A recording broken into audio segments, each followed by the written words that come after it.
I had asked last hour Linda in Los Angeles to hang on. She was talking about what she perceived as a lack of compassion on the part of people on the right who don't seem to be able to understand what people are going through and the genuine fears about the country that have been occasioned by the election of Donald Trump. And she has said she had to go, but she said she does love the show and she'll be calling back soon sometime. And I'd like to pursue it with her. Because on Disagreement Day, we also got a new an email that came in that I think is trying to make the same point that Linda in Los Angeles was trying to make on the air. It's an email, it's an unusually eloquent one. It's from Roland in Bellevue, Washington. And he says, please stop mischaracterizing people of color who are dismayed at the results of this election and start listening to us. Okay, you've got my attention. I'm listening. He says, we are dismayed that almost half of the electorate knew that Donald Trump treated women as objects, that they knew he literally said a judge of Mexican ancestry was incapable of ruling fairly, that they knew he characterized black life as a bleak dystopia with no hope and daily death. They knew he was capable of cruelty we have never seen before in a presidential candidate, to go so far as to mock a disabled reporter. They knew what kind of man this was and how little regard he had for us, to use us in the manner that he did, and they voted for him anyway. This is not about Donald Trump. This is about our neighbors and family who knew this man inflicted all manner of pain on all manner of people, and that this didn't matter, and that he would never take responsibility for it, and that we would be dealing with this abuse for the next 4 to 8 years of our lives. That is why we are inconsolable and still coming to grips with this election. The people all around us are not willing to stand up for us and have our back. That is terrifying beyond measure, and the sense of betrayal is profound. He concludes, Trump cannot solve this problem. No amount of good behavior on his part will solve it.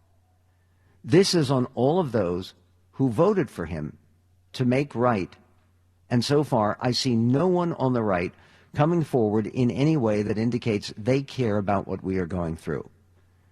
Everyday people on the right are going to have to treat us much, much better and tell us they are sorry they failed to protect us. Only then can healing begin.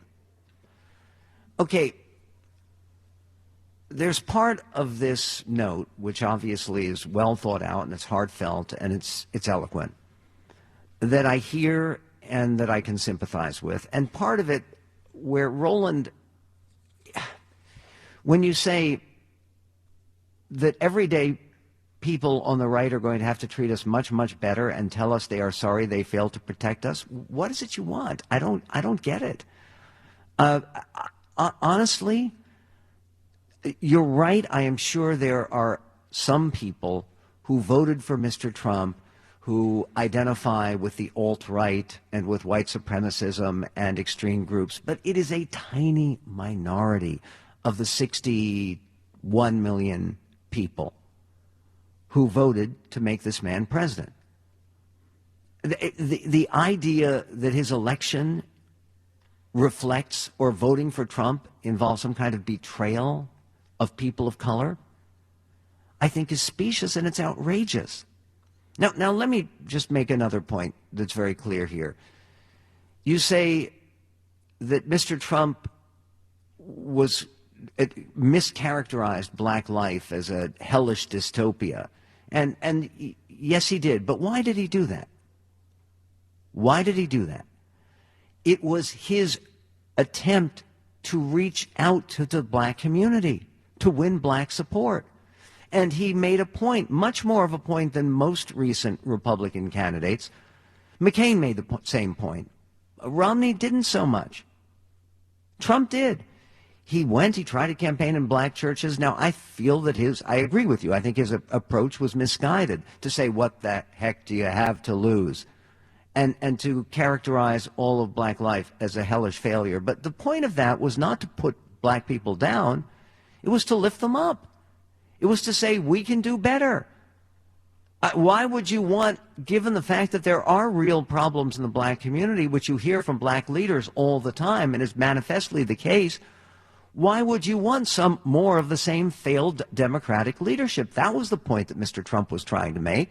He wasn't trying to insult black people with that line of rhetoric.